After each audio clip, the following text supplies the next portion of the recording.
उत्तरायणामध्ये सूर्य तापायला लागला की प्रकृतीमध्ये होणारे बदल म्हणून शरीरामध्ये सुद्धा क्षारधर्मी उष्णता वाढायला लागते आणि शरीरामध्ये वाढणारी या उष्णतेचा परिणाम म्हणून बऱ्याच वेळा नाकातून रक्त येणं, रक्ताची उष्णता वाढल्याने तळपाय तळहाताची अंगार होणं अशा प्रकारच्या अनेक समस्या सामान्य व्यक्तींना जाणवायला लागतात. अशा वेळेस प्रकृतीत झालेल्या बदलाचा परिणाम म्हणून शरीरामध्ये कुठल्या प्रकारचे बदल आहार विहारामध्ये केले की मात्र ही उष्णता नियंत्रणात आणल्या जाऊ शकते. पृथ्वी तलावर ज्याला अमृताचं स्वरूप मानलंय अशा ताकाविषयी आज आपण जाणून घेणार आहोत. ताकाचे कुठले गुणधर्म कशा पद्धतीने उपयोगी येतात आणि या ताकाचा उपयोग कशा पद्धतीने आपण आहारामध्ये किंवा दिनचर्येमध्ये केला असता शरीरात वाढणाऱ्या अतिरिक्त उष्णतेपासून आपण सुटका मिळू शकतो, तेच जाणून घेऊया आजच्या व्हिडिओच्या माध्यमातून. नमस्कार, मी डॉक्टर विशाल राठोड, आयुर्वेदाचार्य. गेली 16 वर्ष आयुर्वेदाची प्रॅक्टिस मेकर येथे करतो.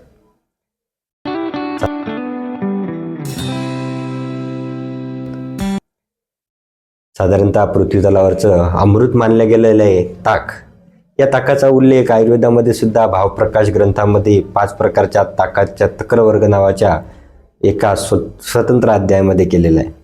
या तक्रवर्गामध्ये 5 प्रकारच्या ताकाचे प्रकार हे त्याच्यामध्ये असणारे साय आणि पाण्याचं प्रमाण किंवा त्यामध्ये असणारी द्रवता याच्या आधारावरती केलेलं आहे. साधारणतः दह्यामध्ये पाणी टाकलं म्हणजे ताक बनतं आणि हे ताक अतिशय चांगल्या पद्धतीने उपयोग येतं अशा पद्धतीची भावना सामान्य व्यक्तीमध्ये असते. परंतु ताक बनवण्याची पद्धत, ताकेचा प्रकार आणि तो कुठल्या वेळेस कशा पद्धतीने घेतला जातो याच्यानुसार आणि त्याच्यामध्ये असणारे प्रक्षेपद्रव्य याच्या आधारावरती ताकाचे किती गुणधर्म आपल्याला उपयोगी येऊ शकतात हे जाणून घेणं फार उपयोगी ठरतं. ताक साधारणतः किंचित कषाय स्वरूपाचं म्हणजे कडसर स्वरूपाचं, गोड स्वरूपाचं आणि किंचित आम्ल स्वरूपाचं असतं.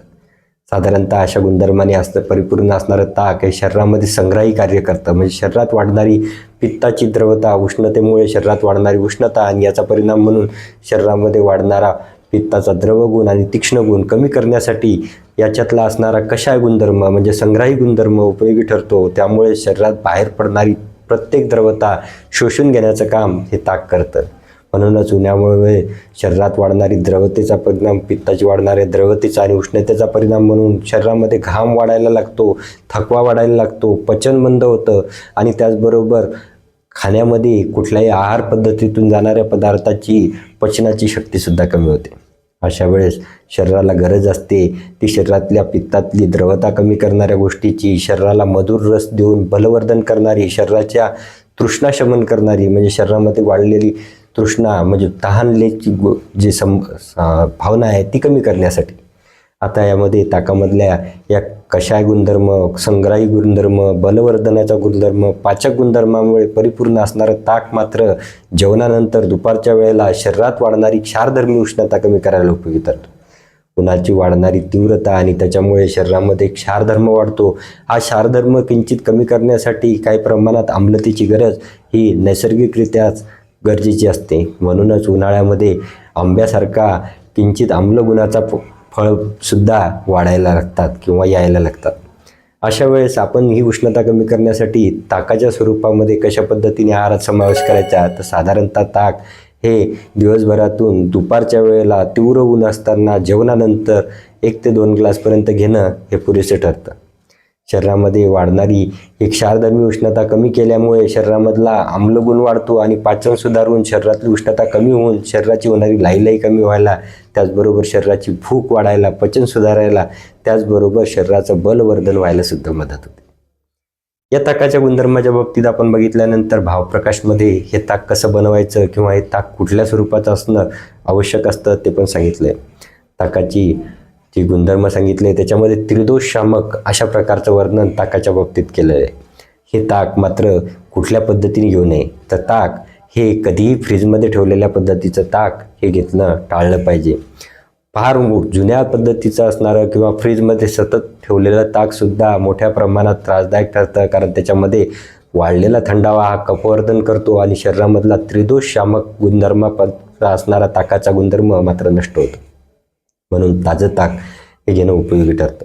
आता ताक म्हणजे नेमकं कसं, तर दह्यालामध्ये कमीत कमी 4 पट पाणी टाकून त्यामध्ये काही प्रमाणात असणारी आम्लता ही कमी करण्यासाठी म्हणून त्यामध्ये जिरं आणि त्याचबरोबर थोडीशी धण्याची पूड एकत्रित करून नंतर घुसळून तयार केलेलं ताक हे ताक मानलं जाऊ शकतं. ताकाच्या या प्रकारामध्ये तक्र आणि छाछ हे 2 प्रकार हे साधारणतः पचायला सुलभ आणि शरीराचा अग्निदीपन करणारे ठरतात.